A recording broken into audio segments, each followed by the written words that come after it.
ये तीनों के रेडिकल फॉर्म में दिए। अब इसका स्टेबिलिटी ऑर्डर क्या होगा? हेलो दोस्तों, तो पिछले लेक्चर में हमने हाइपर कॉन्जुगेशन शुरू किया था और हाइपर कॉन्जुगेशन की पहली टाइप हम देख चुके थे कि hyper conjugation in between P orbital and sigma bond. तो आज हम आगे बढ़ते हैं। दूसरी टाइप कौन सी है? Hyper conjugation in between free radical and sigma bond. इस क्लास में भी हम हाइपर कॉन्जुगेशन की दो कंडीशन उसके साथ ही चलेंगे। क्या? एक तो अल्फा पोजीशन sp3 होनी चाहिए और दूसरा उस अल्फा पोजीशन पे मिनिमम 1 अल्फा हाइड्रोजन प्रेजेंट होना चाहिए। तो चलिए एक एग्जांपल के साथ शुरू करते हैं।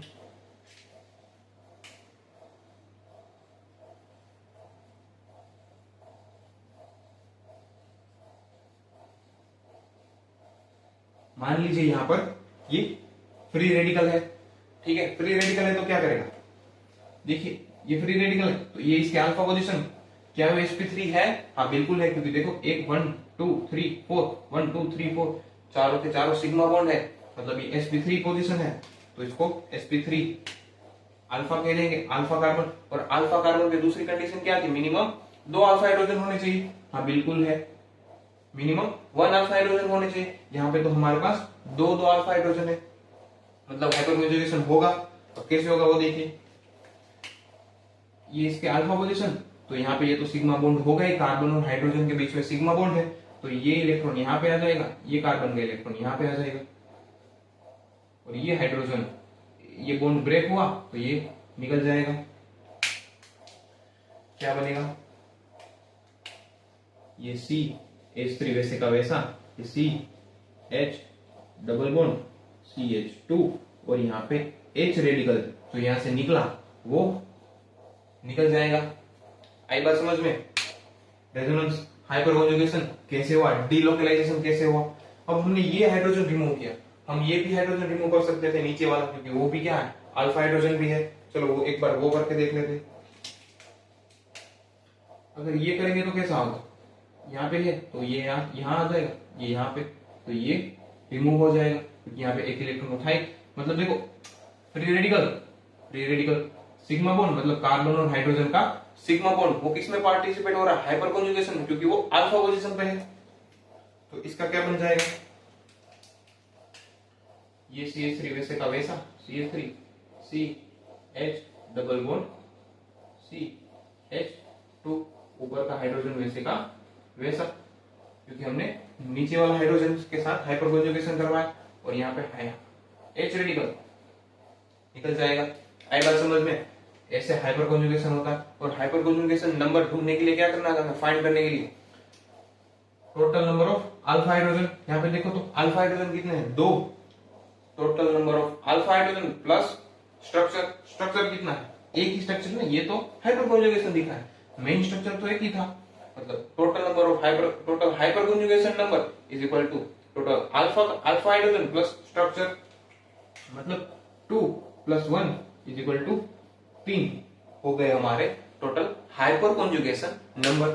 2 alpha hydrogen, 1 structure, total 3 hyper conjugation number.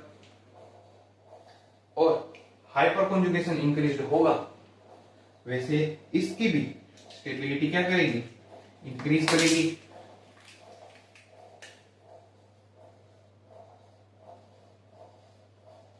Hyper conjugation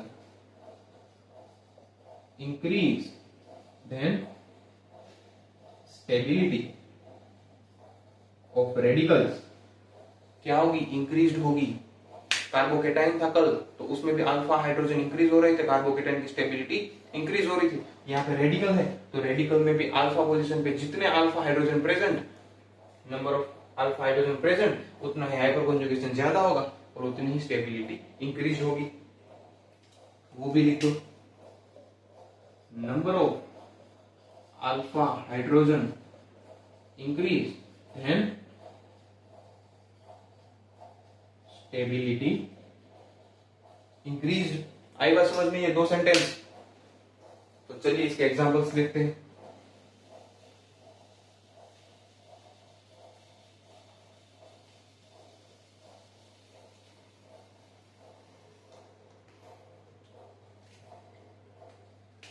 ये कार्बन हाइड्रोजन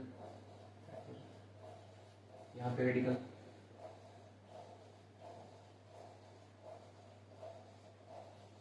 यहाँ पे radical, carbon CH3 CH3 CH3, यहाँ पे रेडिकल। अब देखो तो ये 3 मैंने आपको दे दिए। अब इसमें हमें क्या काम करना, अगर इसकी पूछ ले कि इसका स्टेबिलिटी ऑर्डर क्या आएगा तो हम क्या करेंगे, रेडिकल दिख रहा है, फिर क्या करेंगे, उसके अल्फा हाइड्रोजन काउंट करेंगे। यहाँ पे देखो तो alpha position alpha position alpha position, यहाँ पे तो sp3 ही नहीं है, तो आगे कार्बन और अल्फा हाइड्रोजन देखने ही नहीं है। ठीक है, ये तो हाइड्रोजन है, हाइड्रोजन है, हाइड्रोजन है, मतलब no alpha hydrogen, 0 alpha hydrogen. यहाँ पे देखो रेडिकल, उसके अल्फा पोजीशन पे कार्बन है, हाँ है, क्या वो sp3 है? अरे बिल्कुल है, तीनों के तीनों हाइड्रोजन है, और ये एक सिग्मा बॉन्ड, मतलब 4 सिग्मा बॉन्ड है, मतलब sp3 है, तो ये अल्फा कार्बन हो गया। अब इस पे देखो तो हाइड्रोजन प्रेजेंट है, हाँ, और मिनिमम एक अल्फा हाइड्रोजन होना चाहिए। यहाँ पे तो कितने हैं, 3 है, मतलब ये अल्फा हाइड्रोजन हो गए, 3 अल्फा हाइड्रोजन। ये 4 और 5, क्या 4 और 5 काउंट हो गए? अरे नहीं हो गए, क्योंकि पहले तो अल्फा पोजीशन होनी चाहिए और वो भी sp3 होनी चाहिए। यहाँ पे तो हाइड्रोजन है, मतलब ये काउंट नहीं हो गई, सिर्फ ये हो गए, ये काउंट नहीं हो गए। ये कितने हो गए, यहाँ पे 3 अल्फा हाइड्रोजन। यहाँ पे आओ, ये रेडिकल, ये इसकी alpha position alpha position alpha position, तीनों के तीनों कार्बन क्या है, sp3 है। अब आगे क्या देखना है, अल्फा हाइड्रोजन क्या है उसके पास? अरे बिल्कुल है, 3 अल्फा टोटल, यहाँ पे 3, यहाँ पे 3 अल्फा हाइड्रोजन, यहाँ पे भी 3 alpha hydrogen, total 9 alpha hydrogen इसके पास है। अब देखो तो स्टेबिलिटी क्या कहती है हमारी, कि number of alpha hydrogen increase, stability increase, और number of alpha hydrogen increase हो गए तो ऑटोमेटिकली आपका हाइपर कॉन्जुगेशन इंक्रीज होगा, तो ऑटोमेटिकली स्टेबिलिटी इंक्रीज होगी। तो इसका स्टेबिलिटी ऑर्डर क्या आएगा, सबसे ज्यादा स्टेबल होगा ये, क्योंकि इसके पास कितने हैं, 9 अल्फा हाइड्रोजन, उसके बाद ये क्योंकि उसके पास 3 अल्फा हाइड्रोजन, और सबसे लास्ट में ये क्योंकि उसके पास 0 अल्फा हाइड्रोजन है। आई बात समझ में, अल्फा हाइड्रोजन से उसकी स्टेबिलिटी कैसे काउंट करते हैं। हाइपर कॉन्जुगेशन अगर हो रहा है सिस्टम में तो वो क्या डिनोट करता है, उस सिस्टम की स्टेबिलिटी। जितना हाइपर कॉन्जुगेशन ज्यादा, उतनी उसकी स्टेबिलिटी भी ज्यादा होगी। आइए एक और एग्जांपल देखते हैं।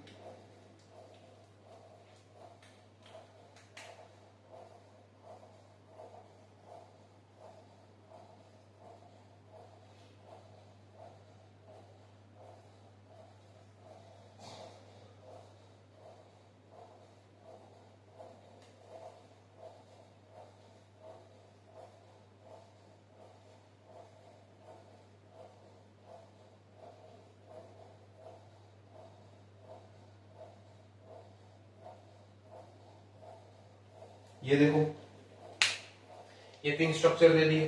अब अगर इसका स्टेबिलिटी ऑर्डर पूछ ले, ये तीनों के रेडिकल फॉर्म में दिए, अब इसका स्टेबिलिटी ऑर्डर क्या होगा, तो रेडिकल दिए तो हमें सबसे पहले क्या याद आना चाहिए, अल्फा हाइड्रोजन। देखो अगर इस कार्बन पे रेडिकल है, यहाँ पे कुछ नहीं लिखा, मतलब CH3 होगा। अरे ऐसा होगा, CH3 उस पे रेडिकल, आई बात समझ में। यहाँ पे भी CH3 होगा, यहाँ पे तीनों जगह क्या है, CH3 है, लिख ही देते हैं CH3 CH3 CH3 और CH3 दिख रहा है CH3। अब उसकी क्या अल्फा पोजीशन दिख रही है, हाँ ये इसका अल्फा पोजीशन है। क्या ये sp3 है, तो वैलेंसी देखो, ये वैलेंसी, एक ये वैलेंसी और ये वैलेंसी, 3 वैलेंसी, और एक वैलेंसी क्या होगी, हाइड्रोजन होगी। जो दिख नहीं रही है मतलब वो क्या होगा, हाइड्रोजन होगा। पहले तो हाइड्रोजन दिखा दो यहाँ पे, ये कि हाइड्रोजन। अब हो गए 1 2 3 4, 4 वैलेंसी कंप्लीट, मतलब ये क्या है, sp3 है। और अगर sp3 है तो इसको क्या कह सकते हैं, अल्फा हाइड्रोजन, अल्फा कार्बन।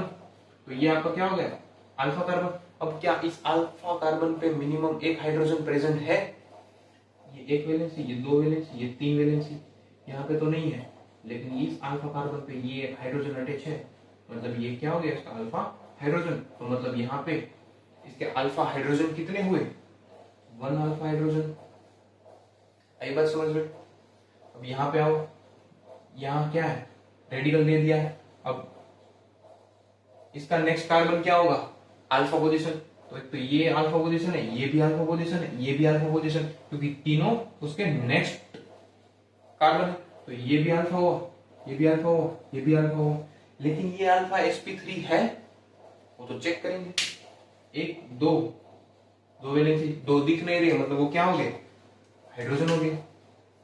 देखो एग्जाम में हाइड्रोजन आपको दिखाएंगे नहीं, दिखने चाहिए।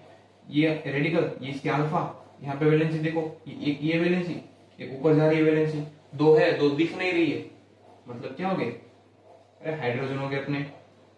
यहाँ पे तो 3 हाइड्रोजन दिख रहे हैं। अब देखो तो ये अल्फा पोजीशन sp3 है, 1 2 3 4 बिल्कुल है। यहाँ पे यह रेडिकल, यहाँ पे अल्फा उसकी 1 2 3 4, ये भी अल्फा, ये भी sp3 है, और ये तो CH3 sp3 दिख ही रहा है, मतलब तीनों के तीनों sp3 अल्फा कार्बन है। तो अब उसके अल्फा हाइड्रोजन चेक करने हैं।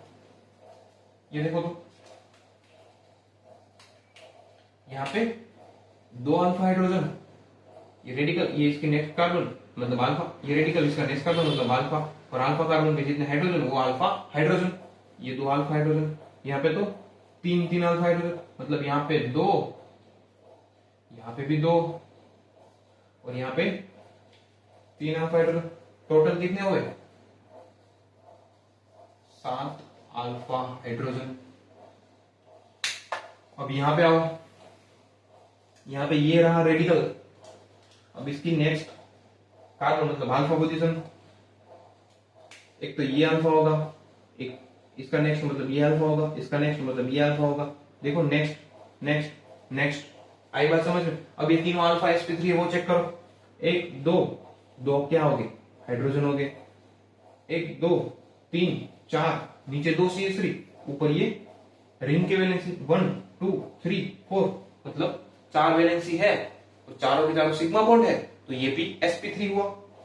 इस वाले में देखो, ये तो CH3 है, ये तो sp3 ही है, और अगर अल्फा sp3 है तो सेकंड पोजीशन, सेकंड कंडीशन देखेंगे, अल्फा हाइड्रोजन। देखो तो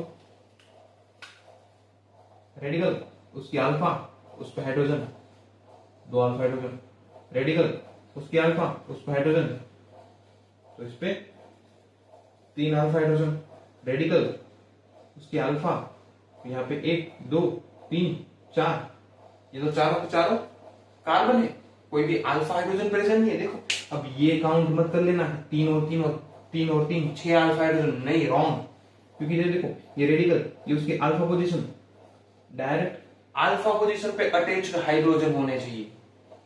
ये एक वैलेंसी, ये एक वैलेंसी, एक ये 2, ये तीसरी वैलेंसी कार्बन है, चौथी वैलेंसी यहाँ पे कार्बन है, कहां पे भी डायरेक्ट हाइड्रोजन अटैच नहीं है अल्फा पोजीशन पे।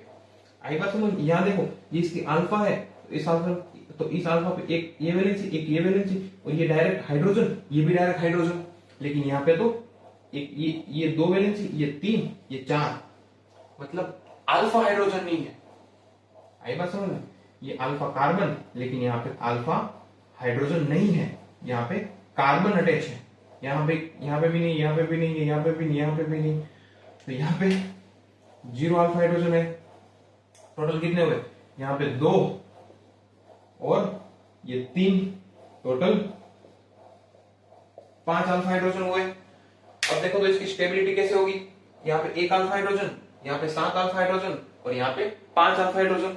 तो सबसे ज्यादा स्टेबल कौन सा हुआ, बीच वाला, इसका नंबर दे देते, ये 1 ये 2 और ये हमारा 3, तो सबसे ज्यादा स्टेबिलिटी 2 की होगी, बाद में 5 अल्फा हाइड्रोजन, मतलब तीसरा नंबर, और सबसे लास्ट में पहला नंबर, क्योंकि उसके पास एक ही अल्फा हाइड्रोजन है। Stability of radical compound, stability कह सकते हैं, या फिर इसको क्या कहते हैं, नंबर ऑफ अल्फा हाइड्रोजन, क्योंकि जिसके अल्फा हाइड्रोजन ज्यादा होंगे उसकी स्टेबिलिटी भी ज्यादा ही होगी। तो आज ही हाइपर कॉन्जुगेशन में हमने सेकंड टाइम, तो आज हाइपर कॉन्जुगेशन में हमने सेकंड टाइप कंप्लीट की, hyperconjugation in between radical and sigma bond. Third type and आखिरी type hyperconjugation in between pi bond and sigma bond, वो हम अगले लेक्चर में देखते हैं। मिलते हैं।